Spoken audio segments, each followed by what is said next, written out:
mas houve um problema, não sei o que aconteceu, estava tudo gravadinho, arrumadinho aqui no YouTube, e ele não tá gravando o áudio de jeito nenhum, né? Não tá transmitindo o áudio. Então eu vou transmitir só pelo Instagram. Estou gravando a live pelo Instagram e também no OBS. Então eu vou fazer o seguinte, vai ficar à disposição essa conversa gravada depois no próprio YouTube, certo? Mas quem puder, quem quiser me acompanhar, pode continuar me acompanhando no Instagram, tá certo? Bom, então eu vou retomar. Eu comecei lendo com vocês o poema do Fernando Pessoa. O meu olhar é nítido como um girassol. Depois eu já tinha começado a fazer aquele questionamento para vocês, né? Quando eu falo de clássicos da literatura infantil, que literatura infantil é essa, né?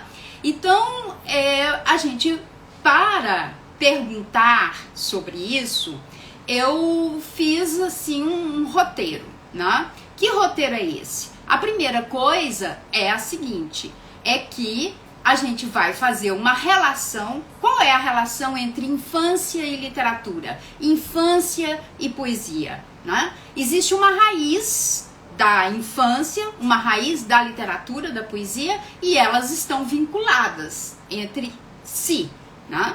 Então isso é uma coisa que eu gostaria de discutir com vocês.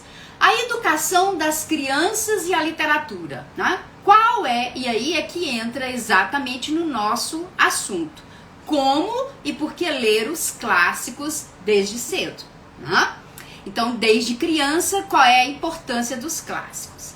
Saber que a literatura infantil, ela traz essa voz da criança e existe uma tradição poético-pensante, né, dentro da própria história da literatura, vamos dizer assim, da cultura ocidental, existe uma relação, existe uma tradição poético-pensante. E pensar um pouquinho, dar só uma introdução na paideia poética de alguns, né, vamos dizer assim, autores que a gente conhece de literatura infantil. Eu vou destacar poucos, né? Então, alguma coisa bem rápida sobre o Hans Christian Andersen, sobre o Lewis Carroll, Monteiro Lobato, e às vezes também vou trazer para cá autores que não são conhecidos só como escritores que escrevem literatura infantil, mas que tem uma, vamos dizer assim, uma grande correlação com isso, né? E aí eu trago uma questão colocada pelo Carlos Drummond de Andrade, né? No livro dele, né, Boi Tempo, tanto o 1 quanto o 2, né, nós temos ali poemas introdutórios, e um dos poemas me chamou muita atenção e que se chama Intimação, e ele traz pra gente alguma coisa muito interessante com relação à infância. Ele diz o seguinte: você deve calar, alguém diz para ele, né? Na verdade, para o sujeito lírico, para o eu lírico, você deve calar urgentemente as lembranças bobocas de menino. E, né, esse sujeito lírico responde: impossível, eu conto o meu presente, com volúpia voltei a ser menino. O tempo todo, Drummond sempre está nos perguntando sobre essa questão da relação entre poesia, educação e infância. Tem um texto dele que se chama Educação do Ser Poético, e o Drummond vai nos levar a refletir sobre a essência da poesia e sua importância na formação do homem, né? Geralmente, quando eu estou falando da educação do ser poético, eu estou inspirada justamente nesse texto do Drummond. Esse texto, o poeta levanta algumas razões pelas quais nós deixamos, quando adultos, de sermos poetas ou de compreender, deixar operar sobre nós a poesia. Ele esclarece os motivos pelos quais nós perdemos com o tempo esse vínculo com a poesia, com a poiesis, e mostra pra gente essa relação que existe entre poesia e infância, e a razão pela qual o Drummond defende uma educação do homem pela poesia, pela arte, pela força e verdade da poiesis. Então, ele pergunta assim, por que motivo as crianças, de modo geral, são poetas e com o tempo deixam de ser, né? Aí ele vai afirmar assim, será a poesia um estado de infância relacionado com a necessidade de jogo, a ausência de um conhecimento livresco, a despreocupação com os mandamentos práticos, né, e ao mesmo tempo práticos e normativos do viver, né, e está dentro de uma relação com um estado de inocência, de pureza, em suma, né?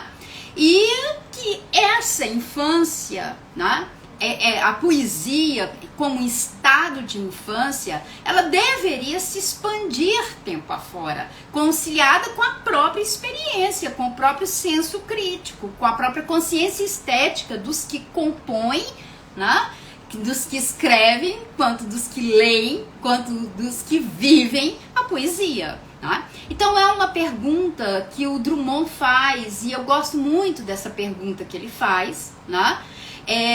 E aí ele diz que muitas vezes, né, é na própria escola que a gente, né, lida com a poesia, lida com a literatura de uma maneira tão diferente que a gente esquece da própria literatura, da própria poesia. Né? A própria escola não leva em consideração o ser poético. Muita gente pode dizer assim, mas o Drummond escreveu isso há um certo tempo. Né? Isso ainda é válido, é um lugar para a gente refletir. Até que ponto nós ainda percebemos, né, talvez uma desvalorização dessa questão de uma educação na e pela poesia, né? Então esse lugar é muito importante, né? Ele sempre vai dizer o seguinte, na escola a gente estuda matemática, a gente estuda gramática, a gente estuda geografia, a gente estuda biologia, né? E estuda poesia, literatura, mesmo quando está na infância, né? A intenção é fabricar poetinhas, todo mundo sair ali da escola como poeta. Mas ele diz o seguinte, há uma falta de vínculo, porque eu estudo gramática e estudo poesia, mas eu não estudo a gramática da poesia e a poesia da gramática. Eu estudo geografia, eu estudo poesia, literatura, mas eu não estudo a geografia da literatura e a literatura da geografia, a poesia da geografia, eu diria uma geopoética, né, pelo lugar de onde eu falo. Então, a gente precisa chamar a atenção de que os clássicos são importantes justamente pelo fato de que a educação da criança, ela se dá na e pela poesia, né? A arte, como a educação, tudo mais, que fim mais alto pode ter, senão esse, né? Então, o Drummond faz um chamado à alegria, um chamado à vida, a vida como essa matéria vertente, né, como uma construção poética do real, em que entrem todos, né, vamos dizer assim, como entre todos de mãos dadas, né, aproveitando aí o poema do Drummond. Né? Então eu proponho uma elegia à infância, um elogio ao devaneio poético. Né? Eu trago aqui alguns pensamentos que eu gosto muito, né? Por exemplo, o Gaston Bachelard diz assim pra gente: lendo outras infâncias, minha infância se enriquece. O devaneio voltado para a infância nos restitui a beleza das imagens primeiras, né? O que significaria esse primeiras? Primordiais, fundantes, né? Vamos dizer assim. O Manuel de Barros, eu trago aqui o Manuel de Barros com dois versos, dois trechos muito interessantes. O olho vê, a lembrança revê e a imaginação transvê. É preciso transver o mundo. E ele diz também, né? Com certeza, a liberdade, a poesia, a gente aprende com as crianças. Isso está lá no livro dele, Exercícios de Ser Criança. É o pai que fala, depois de uma conclusão, que o menino coloca ele numa situação de apuros, poético pensante, né? Bom, o Cláudio Naranjo, ele nos diz que a criança apresenta algo que no homem é sua origem, sua base, seu ser mais intrínseco, uma essência que a cultura esconde, né? Então, toda vez que eu estou falando de literatura infantil, mesmo quando eu estou dizendo dos clássicos, né, não é simplesmente porque é alguma coisa destinada às crianças, mas é que traz essa questão da infância, né, do devaneio poético, da própria poiesis, à discussão, né, vamos dizer assim, né? A infância se apresenta então, né, como aquele rostinho de nem menino ainda. Ela é esse princípio originário e originante, é essa força poética da vida, né? É a possibilidade permanente de autoplasmação do espírito humano. Então, né, e se a gente acompanhar, né, tantos poetas quanto os grandes pensadores, né? Se a gente pensar no Bachelard, se a gente pensar no Kalkerene, no próprio Jung, no Walter Benjamin, no Agamben, né? Todos eles vão trazer uma reflexão importante, uma leitura importante sobre a infância, né?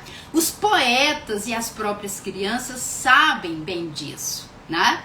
E, né, vamos dizer assim, né, eu trago aqui essa infância como rostinho de nem menino ainda, né, é que, por exemplo, o tempo todo na obra do Guimarães Rosa, a infância é um lugar essencial para a gente acompanhar, né, todas as travessias e epifanias que acontecem, né? Por exemplo, como no conto O Espelho, quando o narrador vai então nos trazer, né, essa experiência de uma descida, né, e de um reconhecimento, de um descobrimento, né, de um mirar e ver aquele rostinho de criança, né, que é uma flor abissal, né? As histórias então do Rosa, as histórias do próprio, por exemplo, Exupéry, né? Tá fazendo 80 anos, né, do Pequeno Príncipe, precisamos comemorar. Ali se faz também esse elogio, essa elegia à infância e à poesia, né, a arte, né, construindo o real em todos os termos, né? Então, isso é muito interessante. Qual é a nossa tarefa poética na nossa vida? É essa redescoberta contínua da infância. Então, os clássicos da literatura infantil, eles têm, né, uma importância muito grande, porque eles acessam esse lugar, não só da criança, mas de nós, inclusive adultos, né, dessa redescoberta contínua da infância, né? Ter essa experiência, por exemplo, do deserto, que o aviador lá do Pequeno Príncipe tem, e para ele conseguir descobrir que sim, existe o aviador e o Pequeno Príncipe, mas existe o Pequeno Príncipe dentro do aviador, né? Então é preciso descer ao subsolo da alma, à infância do espírito, a esse núcleo energético da experiência imediatamente vivida, esse espaço cordial da alma, esse núcleo que irradia o sentido da vida, né? Que é um lugar pátrio, né? Vamos dizer assim, do homem, né? Então, os clássicos da literatura infantil, eles têm uma importância muito grande nessa construção, nessa educação, nessa formação do ser poético, né? A infância, que é sonhada, meditada, imaginada, né? Ela é esse operador dinâmico de uma viagem, né? Por isso que esses personagens todos estão a caminho né? Estão em trânsito, em viagem, em demanda dessa origem primeira e desse final último, que é, né, esse princípio dinâmico dessa razão de ser. Então existe um símbolo de aurora inaugural eu brincando aqui com o próprio Pequeno Príncipe, existe uma imagem príncipes, né? Principal, primeira, primordial, né? A infância é essa mágica da alma, né? Ela nos ensina, né, a transviver, na linguagem do Rosa, a mil maravilharmos com o mundo, né? A ver o excepcional no banal, o extraordinário no ordinário, o inédito, o inaudito, o invisível, né? Todo mundo fica repetindo muito, né? O essencial é invisível aos olhos, né? É essa ideia do inédito, de experimentar no deserto o poço de águas abundantes que está lá escondido no deserto, como o desenho, né, que o aviador fazia quando era criança e os adultos eram incapazes de ver, né, ali, né, o que estava ali, entre aspas, escondido. Experimentar o poço de águas abundantes, escondido no deserto. Descobrirem todas as rosas, aquela rosa singular, única. Descobrir na raposa o amigo cativante, no adulto aviador o Pequeno Príncipe. Então os clássicos da literatura infantil vão nos trazendo isso, vão nos trazendo essa informação sobre o que é a educação, a aprendizagem, a paideia, em que homem e mundo se constroem ética, estética e poeticamente, e inclusive politicamente, né?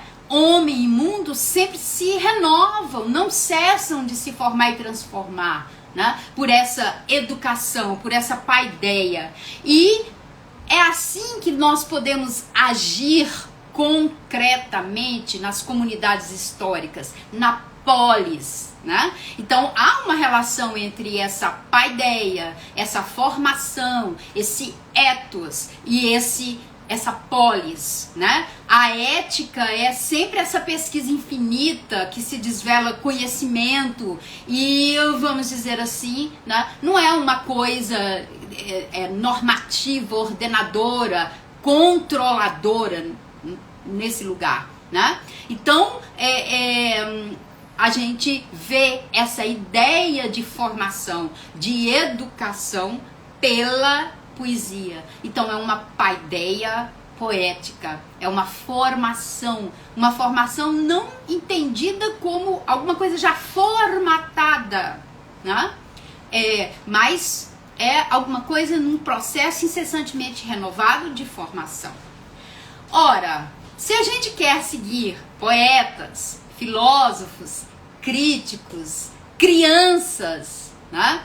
É interessante a gente ver que na modernidade, né, eles colocam, né, a educação do ser poético como uma nova sensibilidade, trazendo uma linguagem para falar de uma plenitude do sensível. Então nós não estamos falando só de uma razão lógica, nós estamos falando de uma razão que não é um racionalismo, mas é um surracionalismo, né? Surreal, surracional, vamos dizer assim, né? Existe todo um magistério desse autêntico existir que está inclusive concretizado na máxima rosiana de que a literatura deve ser vida. Todos eles seguem uma espécie de matéria vertente. Então, saindo, e aí eu tô chamando atenção não para aqueles que a gente, né, vamos dizer assim, considera já literatura infantil, mas a literatura, se eu pensar, por exemplo, de Homero a Joyce, passando pelos contos de fadas, se enveredando em especial pelas histórias de Hans Christian Andersen, pelas aventuras nos países e terras, selvas e sítios mitopoéticos, como são os de Lewis Carroll, Monteiro Lobato e tantos outros, né? Então aí a gente vai ter esse lugar da educação do ser poético que envolve uma série de releituras, né? De leituras e releituras. Uma leitura e releitura da tradição racional, filosófica, da antiguidade grega ligada a Platão, dessa tradição também racional, filosófica moderna, inclusive ligada a Descartes, mas também de uma tradição poética da antiguidade grega ligada a Homero e da tradição poética moderna que, por exemplo, na prosa principalmente está ligada a Cervantes, né? Então é uma releitura pela ótica da infância. Como e por que ler os clássicos? Como ler os clássicos? Pela ótica da infância, da originalidade, da poiesis. Então, como eu leio um texto, né, dentro de toda uma tradição e que, né, eu vou, né, entender essa tradição não como uma mera repetição. Então, por exemplo, eu tenho Gênesis, que narra a história da Arca de Noé, né? E aí eu tenho Vinícius de Moraes, que escreve poesia, que escreve a música da Arca de Noé, né? Então eu tenho, por exemplo, a Ruth Rocha, que escreve a Arca de Noé, né? Eu tenho, por exemplo, Palavra Cantada, que pega a Arca de Noé da Ruth Rocha e faz uma outra música, uma outra letra, né? E nos dá uma outra ideia, né, do que é essa Arca de Noé. Então nós vamos vendo que ler os clássicos, né, a gente entende. É claro que a gente chama atenção para o fato de que quando a gente fala de clássicos, alguns aí, alguns pensadores, alguns poetas, né, escritores, eles vão chamar a atenção no que é um clássico. É claro que vem à nossa mente todo o pensamento importante do Ítalo Calvino, né? Quando ele diz, por exemplo, né, que os clássicos exercem essa influência, que eles são inesquecíveis, que ele traz essa memória, e a memória, como diz o Manuel de Barros, é uma memória inventada, ela não é uma mera repetição, né? Toda releitura de um clássico é sempre uma leitura descoberta como se fosse a primeira vez. E como se fosse a primeira vez, ela é sempre novidade, é inédita, né? E por isso criança, né? Eu gosto muito das crianças pequenininhas, né? Que você faz qualquer brincadeira, qualquer jogo com ela, e aí elas te dizem assim, de novo, né? Por que criança, principalmente as pequenas, né, gostam de falar assim, de novo, né? A gente fala assim, de novo. É porque a gente entende o de novo como mera repetição. E elas não, elas estão falando desse novo, que é esse processo incessantemente renovado de brotação, de nascitividade. É como se fosse a primeira vez, sendo de fato a primeira vez. Né? E por isso o Ítalo Calvino está falando que o clássico, né, na realidade, né, vai sempre nos trazer, que ele nunca termina de dizer o que ele tem para dizer, porque ele está sempre encenando o sentido, ele não se esgota. Ou como a própria Ana Maria Machado diz, né, ele não tem prazo de validade para vencer. Não é como um iogurte que você compra e é melhor consumir até dia tal, porque, né, vai vencer. Né? Então o clássico ele não tem esse vencimento, né? São livros que quanto mais pensamos conhecer por ouvir dizer, eles quando são lidos de fato se revelam novos, inesperados, né? O próprio Ítalo Calvino dizendo, né? E isso ele é um talismã, ele é um universo, um multiverso. Usando uma expressão que eu gosto muito, ele é o plenimundo, né?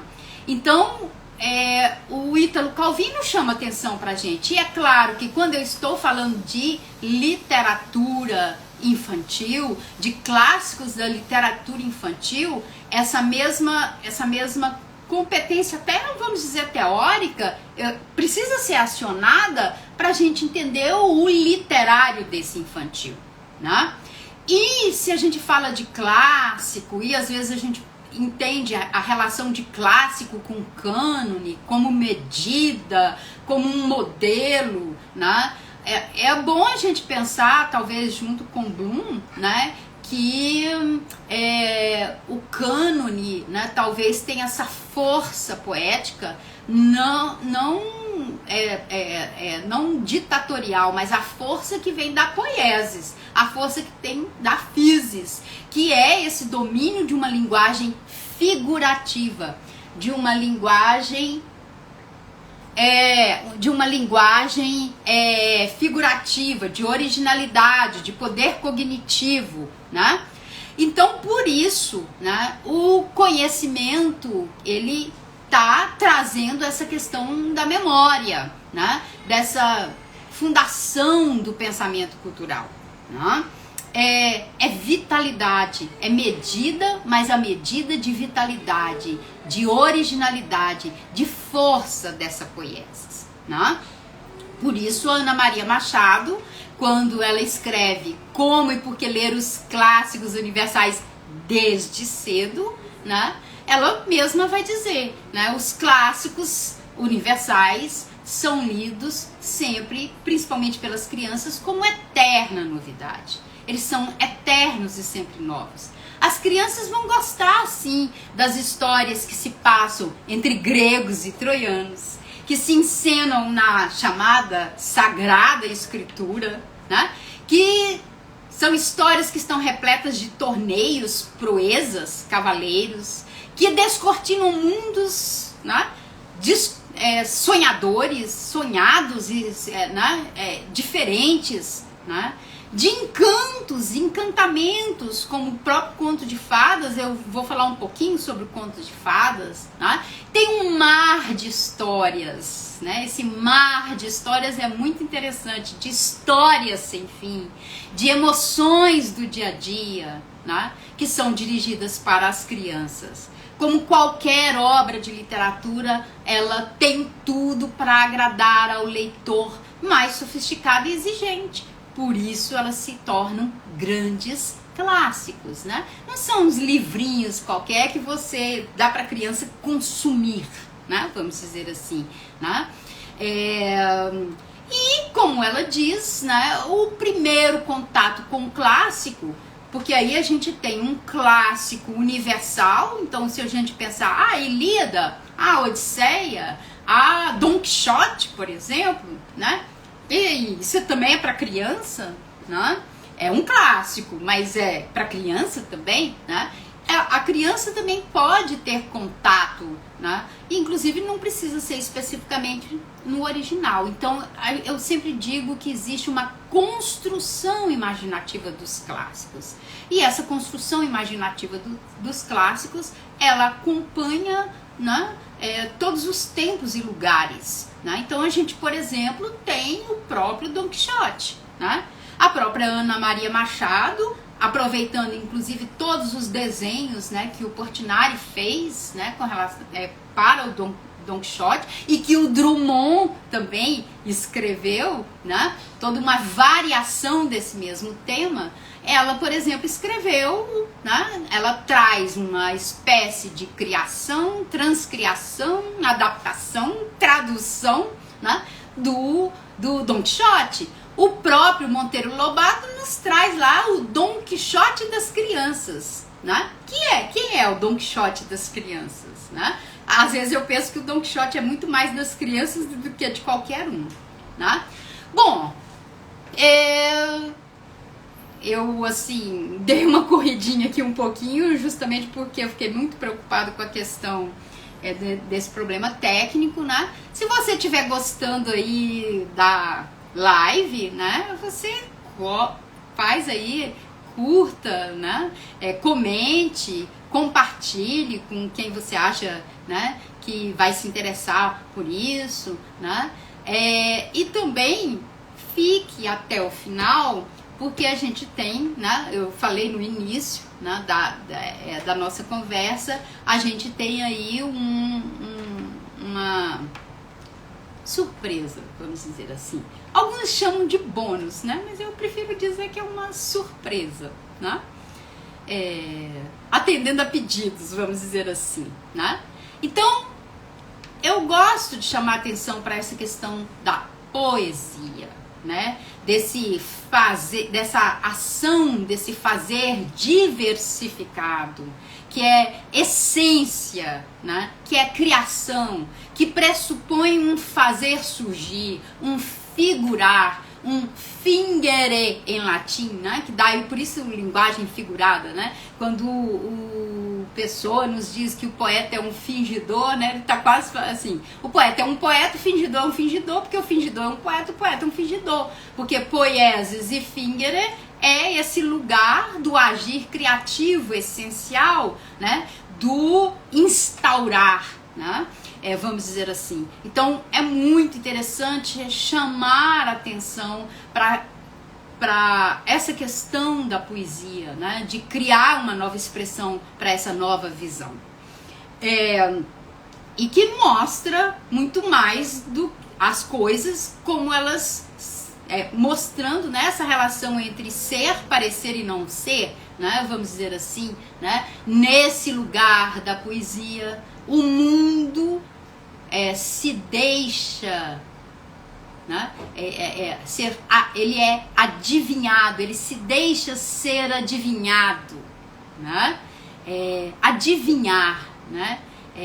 Como diz o Manuel de Barros, quem não tem o dom do divinar, né? Tem que ter essa varinha de condão, né? Então, esse lugar da poesia, né? E isso passa muito pela palavra. Então, quando a gente diz da literatura infantil e do clássico da literatura infantil, do vigor dessa literatura infantil que nos educa, ela nos educa pela linguagem poética, né? Por uma palavra que vigora, uma palavra que viceja, uma palavra que perdura, né? Uma palavra que evoca, convoca, né? Essa construção do real, né? No seu movimento, né? De velamento, desvelamento, vamos dizer assim, né?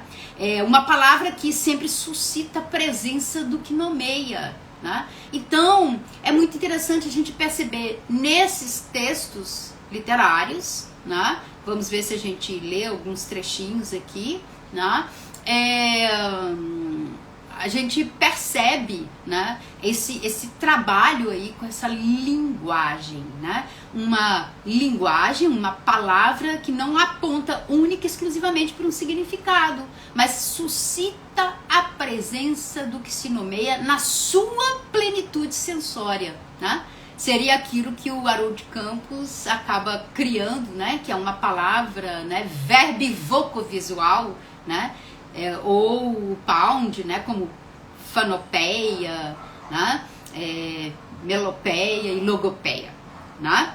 Então isso é importante, né? O Manuel de Barros diz que poesia é o mel das palavras e ele, né, o poeta, é um enxame, né? Essa palavra poética, ela está em comunhão com a vida em si mesma, com todos os seres viventes, bichos, plantas, homens, né, que estão sempre consorciados com uma natureza que é telúrica. Esse bicho, planta, homem, rio, vento, né, que está inserido de corpo e alma nesse mundo, né? Então é muito interessante a gente ver, né, todos os personagens de uma literatura infantil que trazem essa vivência de uma linguagem da poesia que é uma língua de brincar, né? O Manuel de Barros diz que é falar em língua de ave e de criança. A linguagem poética é falar em língua de ave e de criança. É dispensar aquele pensar, né? É fazer a palavra chegar ao grau de brinquedo para ser séria de rir. Tá? É língua de raiz, de faz de conta. É ele que está dizendo, hein? Não sou eu não, né? Lá no Poeminhas em Língua de Brincar, né? Então, quando a gente está falando de literatura infantil, a gente está falando sim de uma qualidade poética, né? Não é um livro simplesmente para ensinar os meninos a escovar os dentes. E aí eu vou fazer uma historinha bem bonitinha para levar todo mundo para escovar os dentes, né? Às vezes a gente acha que literatura infantil é um pouco isso, né? A gente não. Sei que muita gente não acha. Agora eu gosto de voltar para fim de ida, tá? É bom voltar para fim de ida. né? Porque quando a gente está falando da literatura infantil, dos clássicos, mesmo que sejam os clássicos da literatura infantil, né? A gente às vezes pensa aí no heróico, né? Naquela aventura, né? Como é que eu leio esse heróico? Como é que eu leio essa aventura, né? Ou desventura, ou transaventuras, né? Tá lá, as desventuras em série, né? Então, a gente está sempre narrando as nossas aventuras e desventuras, né? Os nossos périplos, as nossas travessias, né? Quando a gente experimenta aí como herói, mas é um herói que não é só aquele que faz e acontece, ele é um herói errante, não é só aquele herói que batalha e consegue tudo na guerra de Troia, mas é aquele herói que fica lá no mar, né, errante, né, e que traz toda uma infância da linguagem, todo um dinamismo do sensível, né? Então, esse herói, esse heróico, o passado, o mítico, a aventura, né? Como é que eu leio, né? Dentro dos clássicos a gente vê que está aí, é um elemento importante. E isso não é só na cultura ocidental, né? Então quando a gente pega, por exemplo, as narrativas das mais variadas etnias indígenas, africanas, né? Então a gente sempre tem esse lugar aí, né? A gente sempre está vendo isso pelo horizonte da experiência do sensível. Então eu sempre gosto de chamar a atenção, né? Que aí o heroísmo aparece de uma outra forma, né? O passado, né? É um contraditório e plástico rascunho que a gente pode retomar e reescrever. Não é aquilo que já está só no definitivo, no já pensado, né? Por exemplo, e aí a gente retoma o próprio Ulisses, né? Então Ulisses se faz outro no horizonte de sentido de uma poesia do sensível, né? Então é interessante, né, que a gente pega, né, esse fio da meada, né, em que o Homero cria um novíssimo gênero literário, um singularíssimo texto literário, uma forma específica que é a epopeia, mas que a epopeia não é simplesmente um poema heróico. É um poema heróico, mas é um poema fabuloso, né? E como isso, essas viagens, essa travessia, né? E aí a gente chamar atenção pelo próprio poeta e pelo próprio narrador, né, que traz essa paideia. Então, como é que eu me educo por esse lugar, né? Por essa paideia poética, por exemplo, de Homero, que faz uma relação entre oral, popular, com escrito e erudito, né? Então, quando a gente vai para a literatura infantil, né, a gente está o tempo todo também percebendo, né, mesmo quando não é só a literatura infantil, como é que há essa interpenetração poético-musical dessas duas tradições, não são separadas, né?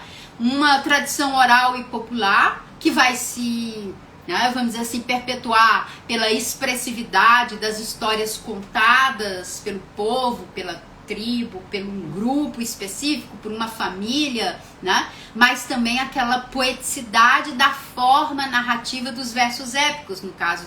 Então, por exemplo, quando a gente pensa em histórias específicas, né?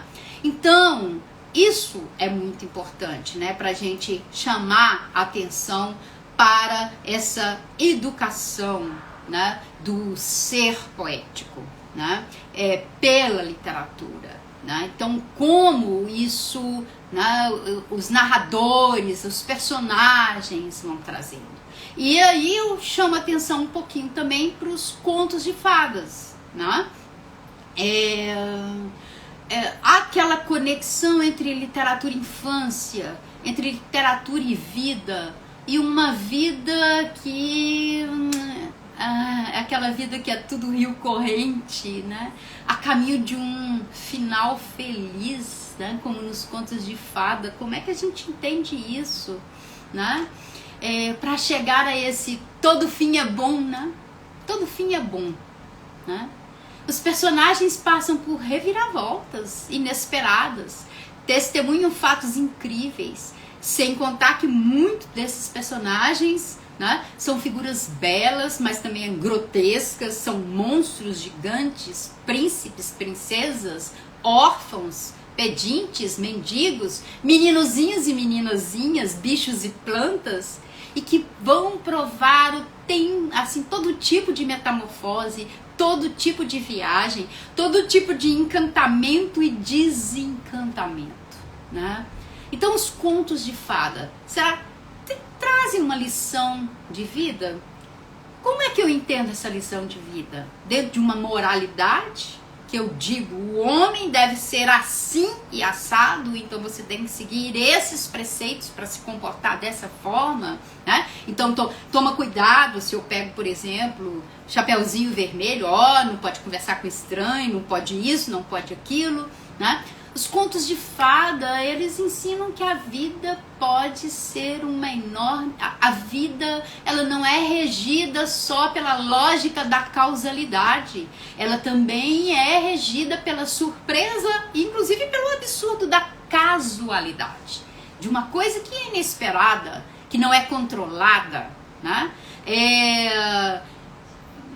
Que a nós próprios devemos fazer de conta, né? Faz de conta que nós devemos reinventar-nos sempre, né? Sem dar chance àquelas circunstâncias adversas que venham para nos alugar, né? Para todo mas é sempre bom ter um mais, né? Que corrige esse mas, apesar de, né? Essas circunstâncias adversas, deterministas, né? Que devemos ter a capacidade, né? A dor, a alegria da própria dor, né? Tirando vida da morte, né? Eu até sempre penso, né? No irmão Dito, o irmão do Miguelinho, né? Precisa ser sempre alegre Miguelinho, sempre alegre Miguelinho. E Miguelinho é um contador de histórias, né? De histórias, né?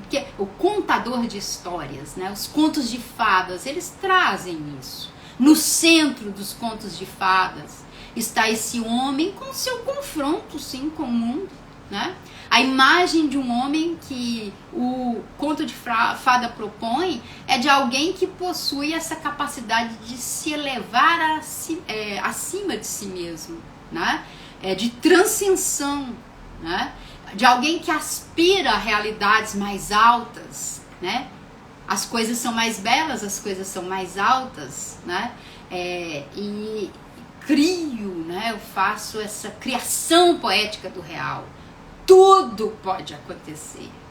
E o ponto central desse tudo pode acontecer, por que todo fim é bom? Porque poderia ser outro, porque pode ser diferente, né? Esse ponto central nas transformações dos contos de fada, que se encenam essa capacidade de metamorfose que é inerente ao homem, né? Que permite ao homem suplantar todas as modalidades inautênticas de existir e de sempre estar se inaugurando, né? Então, a educação do ser poético pelos clássicos entra por aí. E eu gosto, por exemplo, de chamar a atenção, né? Como que, por exemplo, um autor como Hans Christian Andersen, né, opera essa educação poética das crianças, né? A leitura que Andersen faz dos contos de fada já traz essa marca de sua criatividade, porque ele traz toda uma tradição, mas ele não meramente compila essa tradição, né? Ele faz, né? Ele traz essa cosmovisão, né? Também inconfundível que ele tem do homem do mundo, né? E cria histórias extremamente originais, com uma poeticidade da forma muito interessante. Eu gosto, por exemplo, de ler o Patinho Feio, porque em momento algum ele dá o sentido, o significado pronto, né? Em momento algum ele diz, esse patinho não é patinho, né? O leitor, a criança, vai descobrindo junto com o próprio patinho, né? Há uma narrativa que a gente às vezes diz epilírica, né? Há uma parceria, na mediação narrativa entre o próprio narrador, com um saber, com o distanciamento dele, mas com o imediatamente vivido do personagem, né? Então, a gente o tempo todo se surpreende junto, né? E aí eu chamo atenção para o fato, por isso que eu sempre gosto muito de ler o Patinho Feio, né? Da qualidade dos textos que a gente tem em termos de tradução e adaptação, né, de obras como, por exemplo, o Patinho Feio, né? Porque tem traduções, adaptações aí que na primeira linha já está dizendo, ele era né, perseguido, sofria bullying na escola, né? E tudo, mas ele nem patinho era, já entrega o negócio todinho, né? Vamos dizer assim. Não, né? Então, a forma narrativa, o processo de construção da narrativa do narrador é muito interessante. No universo de Andersen, a criança é aquela que é provavelmente a única, né, dentro daquela situação específica, capaz de dizer: o rei está nu. É a criança que diz: o rei está nu. São as crianças que enxergam o novo, o jovem, o belo. Então aí eu estou falando do próprio A Roupa Nova do Imperador e o Patinho Feio. Então Andersen tem esse lugar. A paideia poética de Monteiro Lobato, então eu estou trazendo um pouco ali, eu não estou fazendo um panorama histórico, cronológico da literatura tanto universal quanto especificamente nacional, brasileira, mas a gente pensar, por exemplo, no Monteiro Lobato, que vai trazer para a gente esse plenimundo do Sítio do Pica-Pau Amarelo e a magia da alma dos seus personagens, E é por isso mesmo que a minha amiguinha preferida está sempre aqui agora falando comigo, sobre literatura infantil. Vocês já viram que ela está presente aí comigo sempre, Então, eu sempre digo, era uma vez a Emília e ficou sendo, é aquela que inclusive aparece, escrevendo as suas memórias, eu não falei muito, quando eu falo de Homero, é bom a gente chamar a atenção que na Odisseia um elemento fundamental dessa poeticidade, originalidade da forma narrativa homérica é que a gente tem uma narrativa de primeira pessoa, Ulisses vai narrar a sua própria experiência, Então aí a Emília também começa a escrever as suas memórias, Então essa importância do narrador, daquele que conta a sua história, Então a gente tem aí, sem falar dessa espécie de geopoética, Então esse Brasil, esse sítio do Pica-Pau Amarelo, onde a gente encontra de tudo um pouco, que é um plenimundo, porque aí você tem o oral e o escrito, o erudito e o popular, o bem brasileiro da Cuca, do Saci, da Mãe d'Água, mas a gente encontra personagens míticos todos visitando este sítio, O sítio do Pica-Pau Amarelo não é só aqui no Brasil específico, num lugar específico, ele tem essa universalidade, Ele traz o que a gente chama de universal concreto, universal se concretiza no microcosmos do sítio do Pica-Pau Amarelo, e o sítio do Pica-Pau Amarelo se universaliza na própria figura na própria poeticidade da forma, né? Na originalidade da forma narrativa do Monteiro Lobato, né? Então, eu gosto muito, às vezes, né? A gente tem aí alguns trabalhos de pesquisa bem interessantes, não vou chamar atenção agora, mas depois, né, eu vou deixar para vocês, né, assim, de bônus para vocês, né, esse material que eu preparei, né, que eu ia até transmitir tanto pelo YouTube e ia trazer um pouquinho de algumas coisas pelo Instagram, embora no Instagram seja mais difícil, né, mas aí depois eu disponibilizo para vocês, né? Então é muito interessante como as crianças lidam com esse universo, né? Por exemplo, do Monteiro Lobato, né? Bom, né? E eu, assim, chamaria atenção dizendo, né, dos poetas, né? Então aí trazer alguns autores brasileiros, né, que não só escreveram para crianças, mas também, né? Então aí é muito interessante a paideia poética do Manuel de Barros, né? Que ele traz sempre essa ideia de ser um fazedor de amanhecer, de ser um apanhador de desperdícios, né? Eu acho muito legal quando a gente lida, né, com o texto do Walter Benjamin, né? Infância em Berlim, e outros textos, quando ele vai refletir, né, sobre essa questão da infância, né, nessa questão de como é que né, como a criança é aquela apanhadora de desperdícios, né, né, como que muitas vezes ela é, né, esse lugar, né, todo, né. Claro, não poderíamos deixar de falar, né, da Alice no País das Maravilhas e através dos espelhos, né?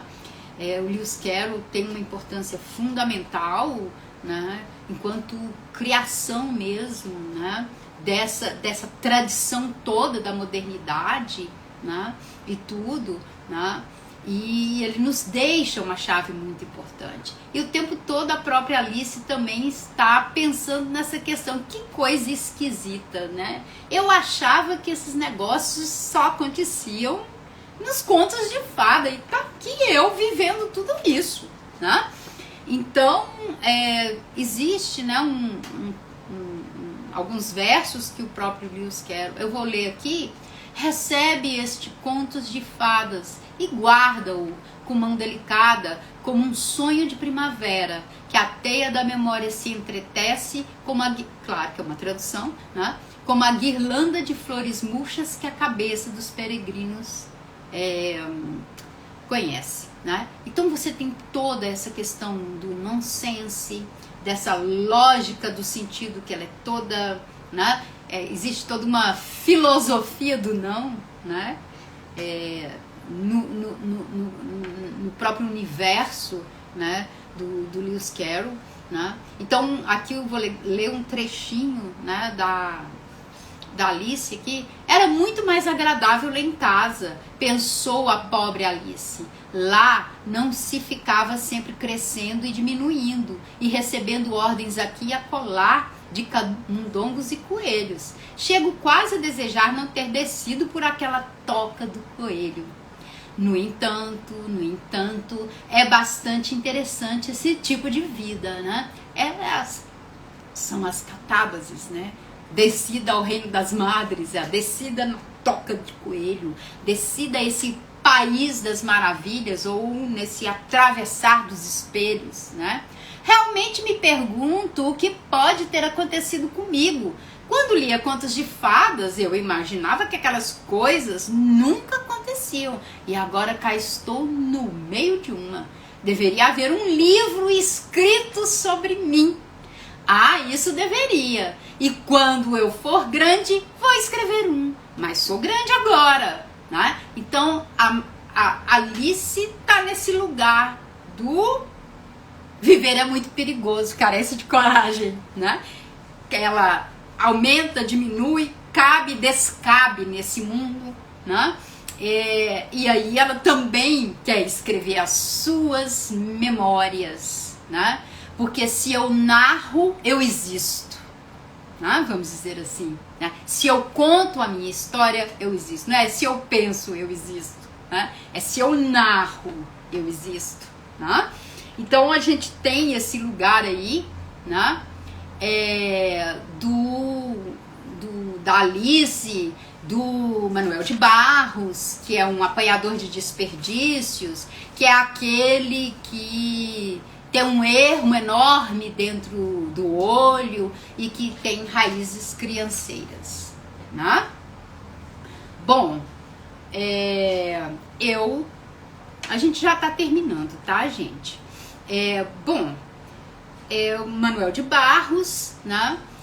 E a gente tem também o Bartolomeu Campos de Queiroz, que eu gosto muito de chamar atenção para toda a produção poética dele, e o tempo todo ele está falando de encantamentos, saberes e sabores poéticos, né?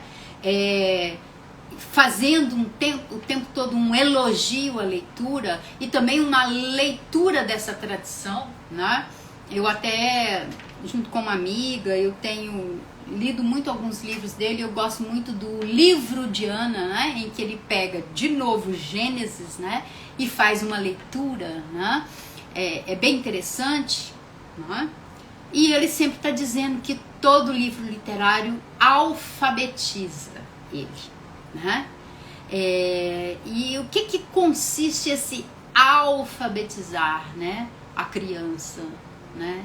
Educar essa criança pela poesia, a fantasiar, né? A imaginar, né? Como e por que ler os clássicos da literatura infantil, né?